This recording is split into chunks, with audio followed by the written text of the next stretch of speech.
What is your first reaction when you heard na? Nagulat ako. I felt so sad. Kasi sa mga hindi nakakaalam, si Tita Pilita was one of the very, very first icons na sumuporta sa akin. Sila ni Kuya Germs. Okay. Sila talaga ni Kuya Germs. I would remember seeing them always sa Green Hills, hanging out. At nakikita ko, hindi pa nila ako kilala noon. Seeing icons na nag-hangout lang doon sila is Kuya Germs, Tita Pilita. And then I got to meet them. I got to perform with sa Master Showman. And then si Tita Pilita naman nag-guest sa mga concerts ko. And sa mga concerts niya rin nag-guest ako when I was still starting. People didn't know who Jed Madela was. So, sobrang laki ng utang na loob ko kay Tita Pilita kasi isa siya sa mga naniwala sa akin. Okay. Kahit wala pa akong pangalan noon. She would, include me sa kanyang mga shows. What are the fondest memories? What are your fondest memories about Tita Pilita? Fondest memories,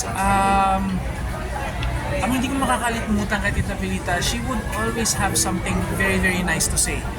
As in, wala ka talagang marinig sa kanya na kanegahan. And she was such a gracious lady, sobrang class. Yung breeding niya ibang-iba. But at the same time, she was very funny.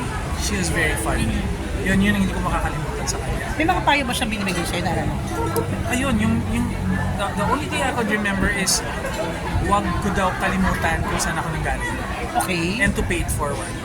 Which is what she was doing when the first time she met me. Pilita Corrales na siya noon eh. I mean, she's an icon.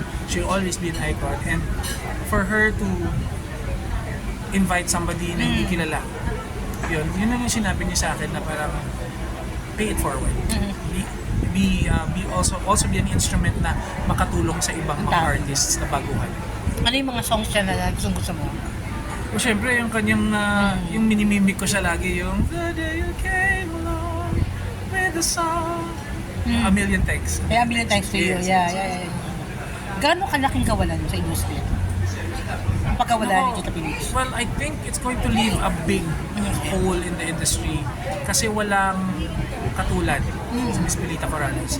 Nobody can even come close to what she has achieved, what she has contributed sa industriya, at saka ang dami niyang natulungan na artists na people know and people don't know.